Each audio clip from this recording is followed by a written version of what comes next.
Olá pessoal, começando mais um ABC da Notícia aqui pela Band News FM, hoje, dia 31, imagina, num piscar de olhos, num sopro, como dizia Oscar Niemeyer, passa um ano inteiro, um ano intenso para o Brasil, chegamos no último dia de 2022 e vocês com a presença aqui no ABC da Notícia que me deixa muito feliz com essa audiência.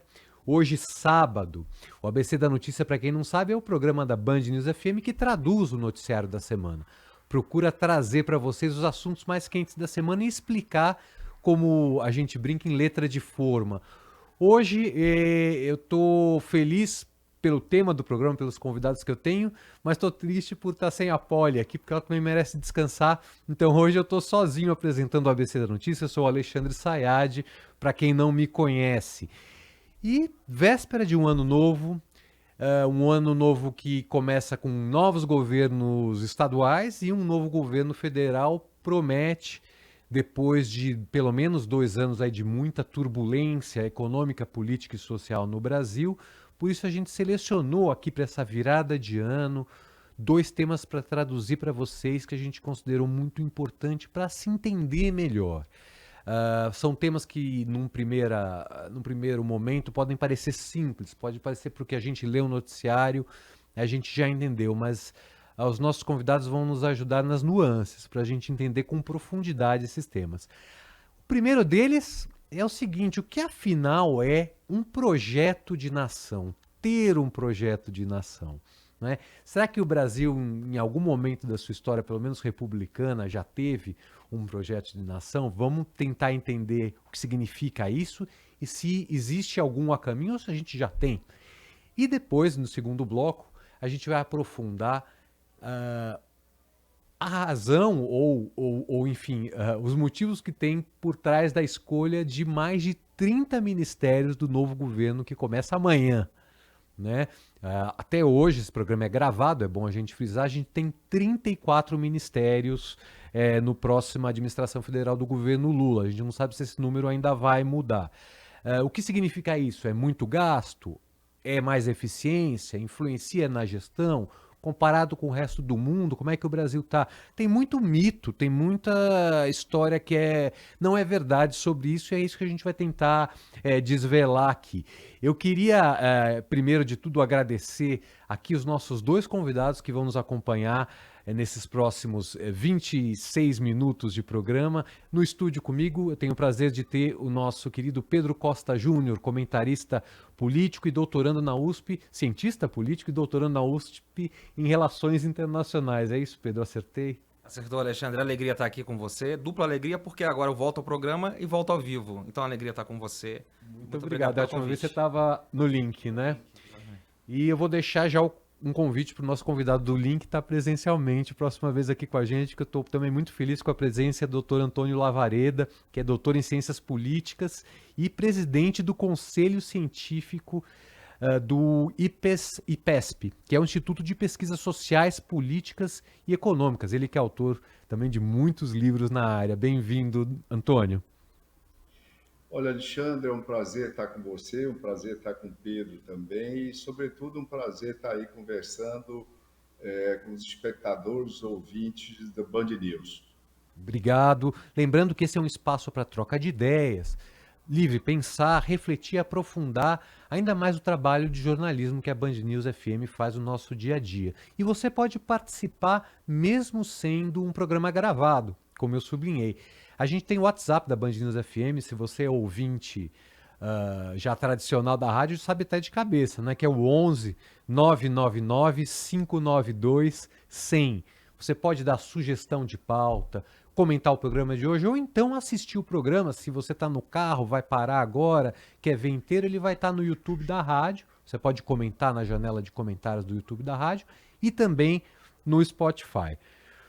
Bom, vou jogar uma pergunta para a gente iniciar o nosso papo para os dois, começando pelo Pedro, depois com o Antônio na sequência, que é o seguinte.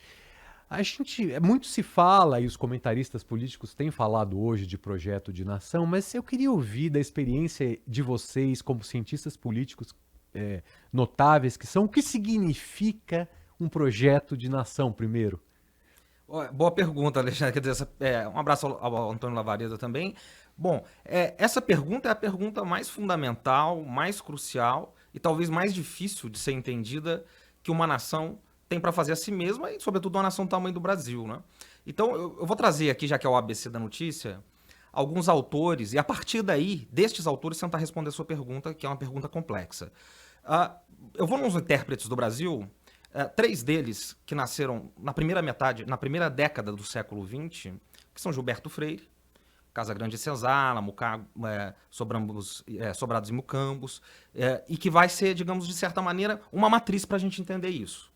Ele bebe em Oliveira Viana e desenvolve um pensamento próprio. Depois nós temos, ele nasce em 1900, nós temos ali em 1902 o nascimento de Sérgio Buarque de Holanda, que vai escrever, dentre outros, O Raiz do Brasil, vai falar do homem cordial, que o Antônio conhece muito bem, e que é um conceito muito difícil de ser entendido. E mais difícil ainda de ser para nós nos iluminarmos a partir dele. E um terceiro que eu quero citar é Caio Prado Júnior. Prado Júnior tem o texto Os Sentidos da Colonização. Então a gente tem os sentidos, a gente tem as raízes e a gente tem Gilberto Freire fazendo tudo isso. Olha só, um é um liberal, o outro é um conservador, né? O primeiro é conservador, o segundo é liberal e o terceiro é marxista. Mas todos têm algo em comum. Todos vão à história. Todos vão à história e todos tentam, da sua maneira, responder a isso. Há um cimento comum que liga todos eles. Assim como, só para fechar essa primeira questão, depois, Florestan Fernandes e Celso Furtado, que vão nascer já na década de 20, vão continuar trazendo isso.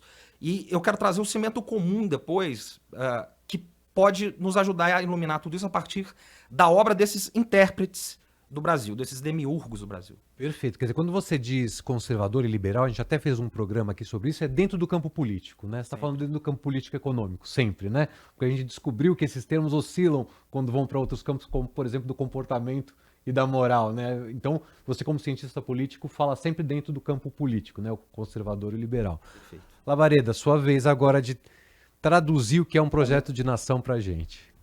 Alexandre, para o nosso ouvinte, espectador, poder dar um passo adiante, o Pedro fez um relato do ponto de vista da história das ideias.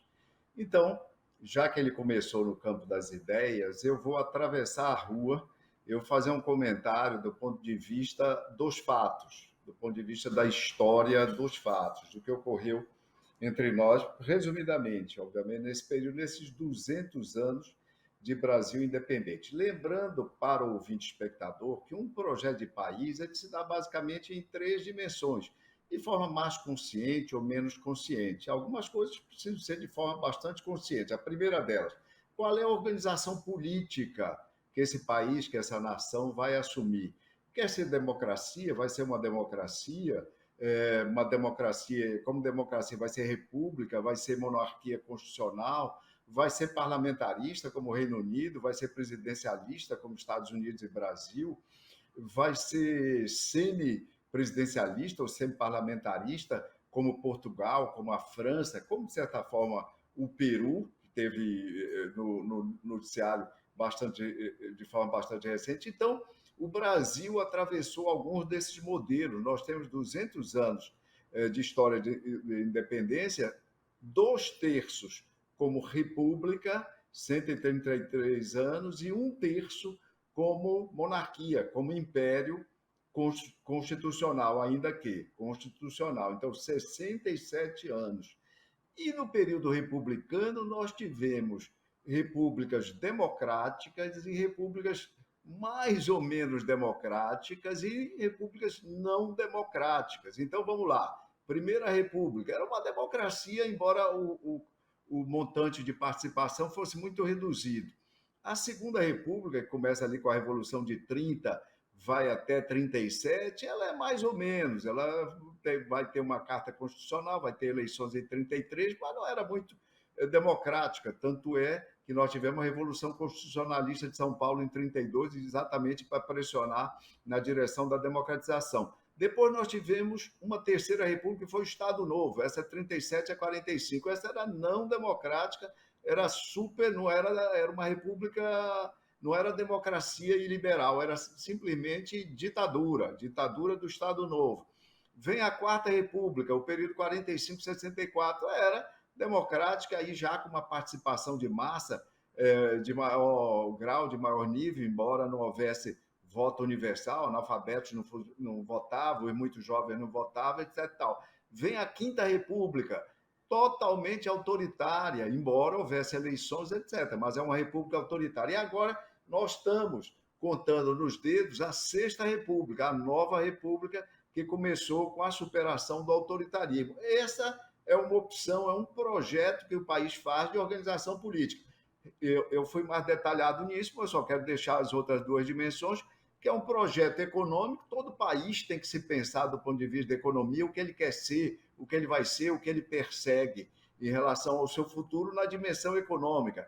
Vai ser uma nação mais industrializada, ele vai fazer simplesmente, sobretudo, vai apostar em agricultura de exportação, etc. e tal. Ele vai apostar em tecnologia, vai fazer um país, um super país na área de serviços, um blend dessas coisas ou não. E, por último, um projeto de relações sociais.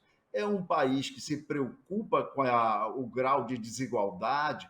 Esse país vai patrocinar políticas públicas mais inclusivas, políticas redistributivas ou não? Vai ser uma coisa darwiniana e aí meritocracia, como o liberalismo prega no campo econômico, e daí para frente. Então, são essas três dimensões de um projeto de um país, e eu discorri rapidamente sobre a primeira, que é fundamental, que é a organização política de cada país. E aqui você me instigou em algumas coisas. Às vezes no Brasil parece que tudo é acidente.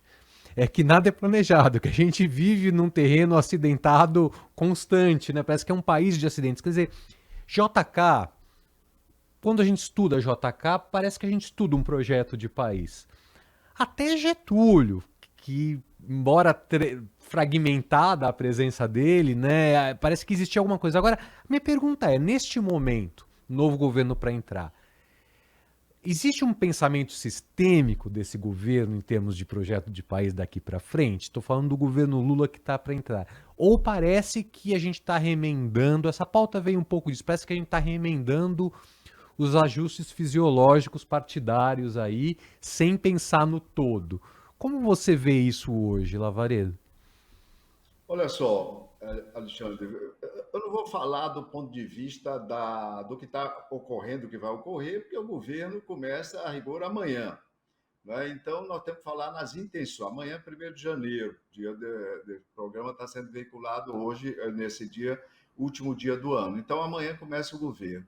Então, nós temos que falar sobre os propósitos declarados desse governo. E aí, dois propósitos saltam aos olhos, e eles foram reiterados durante a campanha. Acho que qualquer analista vai concordar comigo nisso. Primeiro propósito, do ponto de vista daquela primeira dimensão que eu apontei. Então, foi declarado reiteradamente pelo candidato Lula que o seu governo iria, entre aspas, redemocratizar o país. Óbvio que isso é um exagero, mas ele estava querendo dizer que alguns marcos, algumas instituições da nossa democracia e do nosso governo, ao nível de governo federal, sobretudo, e da relação com os entes federativos, etc., foram bastante arranhados durante o governo Bolsonaro, e ele tem o intuito de resgatar isso, assim como a participação da sociedade. Lembrar que o Brasil, pela sua Constituição, é uma democracia representativa, eu acho que também tem características ali importantes no capítulo da democracia participativa. Então, essa é uma preocupação declarada do candidato, agora presidente Lula. A segunda importante, eu estava falando naquela dimensão social, com relação à questão da extrema desigualdade. Então, um propósito assumido do governo é enfrentar a questão da fome, a questão do poder aquisitivo do patamar, do primeiro patamar da pirâmide socioeconômica, que são os muito pobres brasileiros, através do aumento real do salário mínimo, e aí das políticas sociais que são próprias, fazem parte aí do estoque privilegiado de políticas públicas do Partido dos Trabalhadores. Então, nessas duas dimensões, o governo vai dar passos, eu espero, é o que se anuncia, passos importantes. Uma terceira dimensão, também declarada, e é a reinserção do país no tabuleiro, no xadrez internacional, de relações multipolares. Então, é a expressão que foi cunhada desde a ida do presidente após o segundo turno ao Egito, dizendo que o Brasil voltou. O Brasil voltou para esse tabuleiro, vamos ver qual é o papel e se o país, de fato, vai conseguir readquirir algum protagonismo. Perfeito. Pedro Costa Júnior, redemocratização, estabilização social, digamos, redistribuição de renda de alguma maneira e a volta do país no tabuleiro internacional de xadrez, que é a diplomacia. Você concorda que esse é um projeto de país que pode começar amanhã? Não poderia concordar mais, né? O Lavareda nos ilumina muito bem aqui. Eu quero aprofundar nesses pontos que você e ele levantam. E primeiro dizendo o seguinte, né? Você citou Getúlio, que tem uma parte complicada, né? Digamos assim, com relação ao primeiro aspecto que o Lavareda levanta, que é a democracia. Mas, e JK, né? Você pode acusá-los de várias maneiras, digamos assim. Mas não de que eles não tinham um projeto de país. Que eles tinham um sentido. Que eles tinham uma orientação. Acho que o Lavareda vai concordar isso comigo. E um aspecto importante para nos iluminar hoje, nesse sentido que você e o Lavareda trazem, não existe país ou melhor, sem um projeto de desenvolvimento econômico. Tem que ter crescimento. E esse país, de 50 a 80, foi o país que mais cresceu no mundo. Nós crescemos mais que a China. A gente crescia, em média, mais ou menos 7% ao ano. O que significa isso? Significa que a cada 10 anos, a nossa economia ela dobrava de tamanho. Dos anos 80 para cá, com alguns lapsos, praticamente a gente anda de lado. E um país do tamanho do Brasil, ele não pode não crescer economicamente. Ele não pode se dar a esse direito. Por quê? É um país de mais de 200 milhões de habitantes. Então, se ele não cresce, ele não absorve as novas gerações para o mercado de trabalho. Ele não dá opções. E exclui aqueles que estão lá. Então, só para fechar, de 50 a 80 nós tivemos esse crescimento, e aí entra o último aspecto que o Lavareda traz muito bem, que é as relações sociais. Porque se esse crescimento não for direcionado no sentido de ter uma inclusão social, também é um crescimento, digamos assim, inócuo. Não é inócuo porque quando cresce, todo mundo ganha. Né? Dos menores aos maiores. Reforçar um cenário ou transformar um cenário. Perfeito. A questão é que uns vão ganhar mais e outros vão ganhar muito menos, como foi no período militar. Então, me parece que esses dois braços, eles são fundamentais. Um projeto de crescimento econômico, que é possível, é difícil, mas é realizável, sem perder a inclusão social e a soberania, que depois eu acho que é fundamental também. Queria retomar, Pedro, do ponto que a gente parou, embora quem ligar o rádio agora vai entender do que a gente está falando. Está falando de projeto de nação. Você começou o programa trazendo alguns autores clássicos da ciência política e sociologia brasileira que formam a identidade do Brasil, de certa maneira, né? E acho que o projeto de nação tem a ver com a identidade que a gente busca, né? A gente está falando de república, obviamente, estamos falando do Brasil republicano, mas a gente precisa se livrar ainda nesse nosso projeto, a gente precisa se livrar do Brasil colônia, ainda de aspectos do Brasil colonial para atingir os objetivos que a gente quer enquanto nação? Quer dizer, essa é uma pergunta que eu sei que é muito ampla, mas é importante tentar ser respondido. Eu vou tentar responder ela com a sua ajuda, Alexandre, e do Lavareda. Essa tensão entre o que o Machado de Assis chamava de um Brasil formal e um Brasil profundo, me parece que nas condições que o Brasil foi construído, elas vão sempre existir. Nós temos que saber quando o Estado, que é o mediador dos conflitos sociais e pode assumir outros papéis, como indução do crescimento e por aí vai, ele vai jogar para o lado do Brasil formal, que o Machado fala que é um Brasil feio, é um Brasil não republicano, é um Brasil frívolo, é um Brasil insensível, que não olha para o outro. E o Brasil profundo, que é exatamente esse conflito que você coloca, o Brasil real.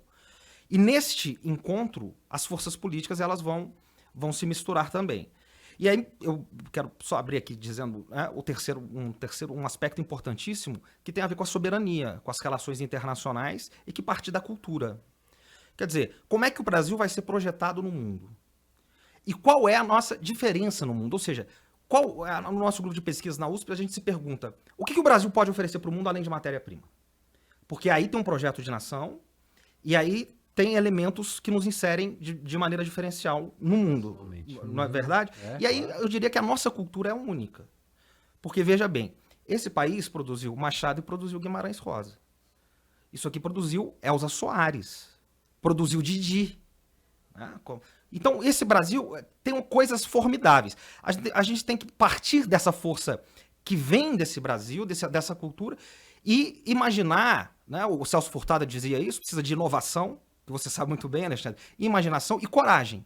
Senão não constrói uma nação. E a partir daí construir os nossos passos. Perfeito. Lavareda, você sublinhou bem no primeiro bloco alguns papéis aqui do próximo governo já, de certa maneira, colocados, né? Entre eles, uma redemocratização, um desenvolvimento olhando as diferenças sociais do Brasil, um reposicionamento do Brasil no cenário internacional, sublinhou esses três, muito bem sublinhado. Para a gente chegar lá, a gente ainda tem que se livrar dos resquícios do Brasil colônia. O Brasil colônia ainda vive no Brasil República? No Brasil independente? Olha, Alexandre, o Brasil colônia e o Brasil imperial, essa herança, os povos e o Brasil também, elas vão portar ao longo de toda a sua história. Nenhum país, nenhuma nação se livra, entre aspas, do seu passado, das fases naturalmente anteriores da sua trajetória, por passe de mágica.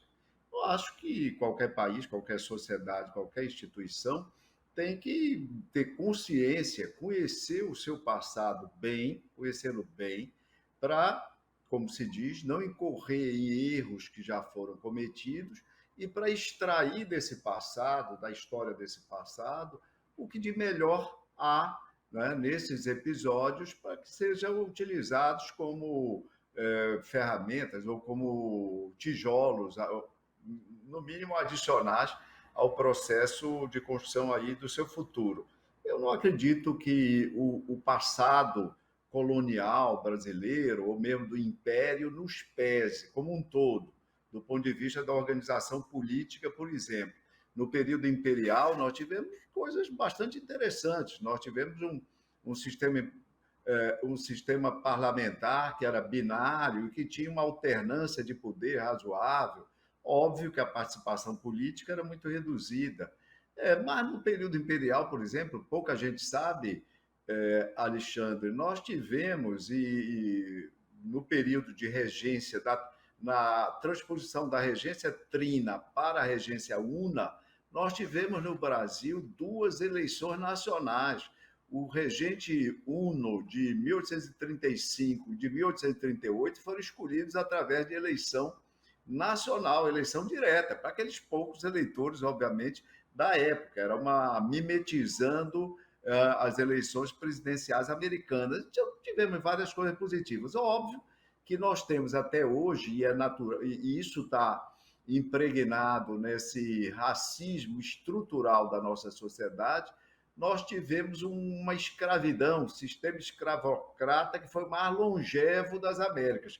Isso sim, é um elemento, é um traço que nos acompanha, vai acompanhar, é um dado da nossa realidade. Nós vemos os sinais disso em nosso redor, mas é preciso muita consciência disso, muita reflexão sobre isso, exatamente para nós podermos combater esse traço que, na verdade, é uma chaga na nossa história. Estamos gravando aqui dia 22 de dezembro, a gente tem um anúncio de ministérios, não todos, ainda faltam 12 pastas a serem anunciadas, mas já diverso, né, em gênero, em raça, quer dizer, temos mulheres, negros ocupando pastos que há alguns anos a gente não via, né? E aqui isso nos leva a um segundo assunto que eu queria tratar com vocês hoje, que é o seguinte: olha, governo Collor a gente teve 12 ministérios, 12 pastas, FHC 13.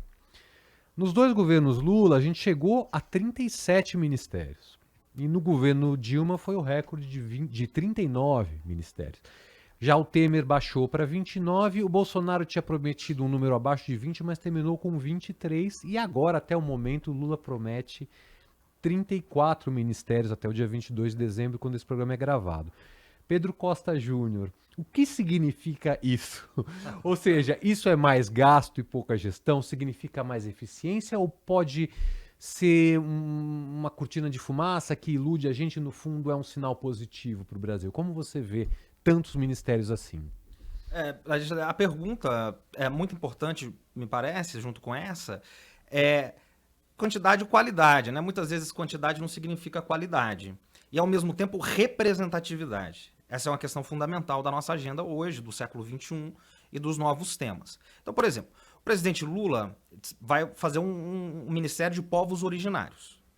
Se a gente acha que é importante ter um Ministério de Povos Originários, vai ter que ter mais pastas.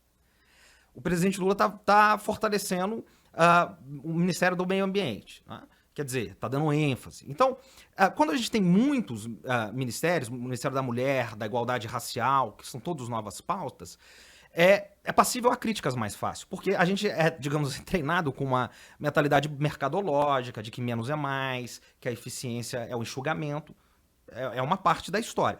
Outra parte a gente pode ter menos ministérios, não ter representatividade. Por exemplo, é importante que o Brasil tenha um Ministério da Cultura? O presidente Bolsonaro achava que não. Ele eliminou o Ministério da Cultura. Agora o presidente Lula volta.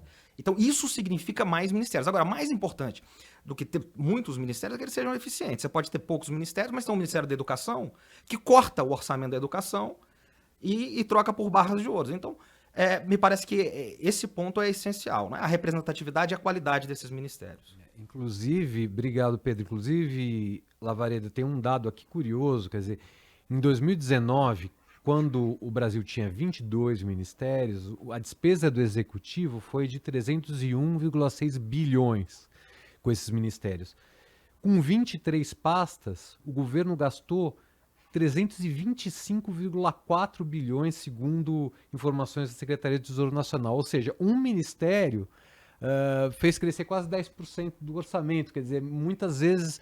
Isso sem contar, não estou contando aqui as secretarias especiais que têm peso de ministério também, que há algumas, né? Como você vê esse cenário, Lavareda? Ele é positivo ou negativo ou ele não tem carga? Quer dizer, a gente precisa esperar para ver que carga ele tem na administração pública. Alexandre, você faz daquelas perguntas que me agradam muito, porque já traz uma resposta embutida. Então, isso já ajuda. Mas antes de ser bem direto e pegar a resposta embutida na sua questão, eu queria falar rapidamente sobre essa questão do ministério. Qual é o significado disso? Qual é o alcance? Por acaso, nesses dias eu estou lendo um desses livros de historiadores políticos, deliciosos, que é uma mulher, na verdade, é a professora Lindsay Chervinsky. Ela é historiadora e publicou um livro agora em 2020, The Cabinet. Como é que o George Washington criou a instituição do gabinete, do ministério, né? E como foi a cultura política do início da República Americana que levou à composição daquilo. Então, o primeiro ministério do Washington, só lembrando, ela só tinha fera, era o Alexander Hamilton, o Thomas Jefferson, era o Henry Knox, o secretário da guerra, né, o equivalente a ministro lá, e os conflitos dentro do ministério e a tentação de criar ou não novas secretarias, o equivalente a cargos nesse gabinete, uma coisa fascinante para quem se interessar a respeito. Então, veja o seguinte, o Brasil tem um sistema partidário mais fragmentado que qualquer outro país do mundo. Então, nós temos cerca de 20 partidos, hoje diminuiu um pouco depois da última eleição, cerca de 18 a 20 partidos com representação parlamentar. Só isso já torna mais complexa a montagem ministerial e a necessidade de portfólios. Agora, vamos pensar do ponto de vista prático. Vamos ver se tem algum efeito. Por exemplo, pegue-se Portugal. Portugal tem 10 milhões de habitantes. Nesse momento, Portugal tem 17 ministérios, 38 secretarias de Estado. O presidente, o Pedro foi muito feliz nisso, o presidente pode deixar a cultura como uma secretaria do Ministério da Educação, no problema, a princípio, etc. e tal, do ponto de vista técnico, etc. e tal.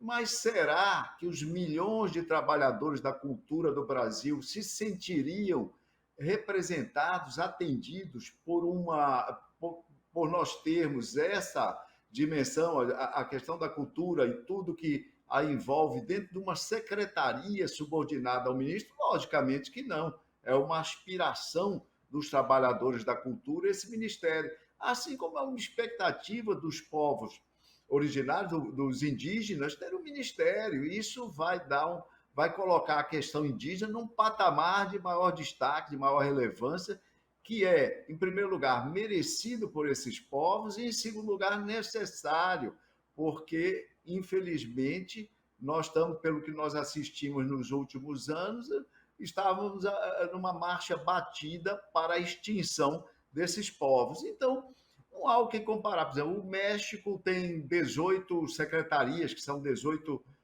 ministérios. O Olaf Scholz, na Alemanha, tem 16 ministros, etc. Aí vai se dizer, não, então está vendo 30, 40 ministérios, isso é muito. Não, mas vamos ver o Narendra Modi, o primeiro-ministro indiano, no momento ele tem 45 ministros, mas ocupando 63 ministérios.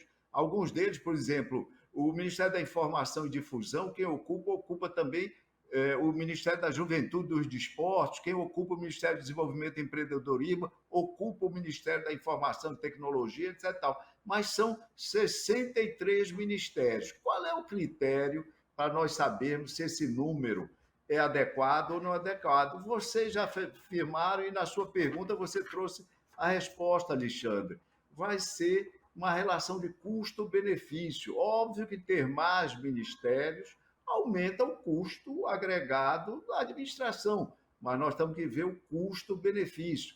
Então, a pedra de toque, para nós chegarmos a uma conclusão sobre essa questão, vai ser a qualidade das ações desenvolvidas por esse conjunto, de fato, um grande conjunto de ministérios desse governo chamado de Lula 3.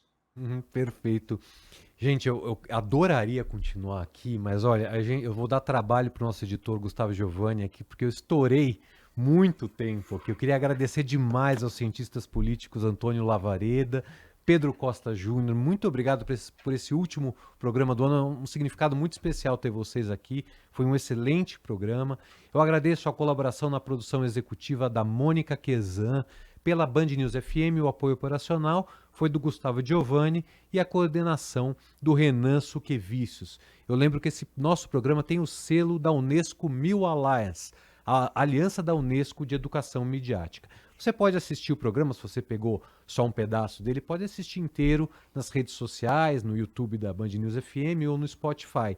E se quiser deixar um comentário, o WhatsApp da rádio está aberto para isso, que é o 11 999 592 100. Queria agradecer a audiência, desejar uma passagem de ano com muita alegria, um ano novo com muita saúde, que a gente continue com o ABC da Notícia aqui em 2023, traduzindo o noticiário para você. Um abraço a todos, obrigado a vocês e até a próxima.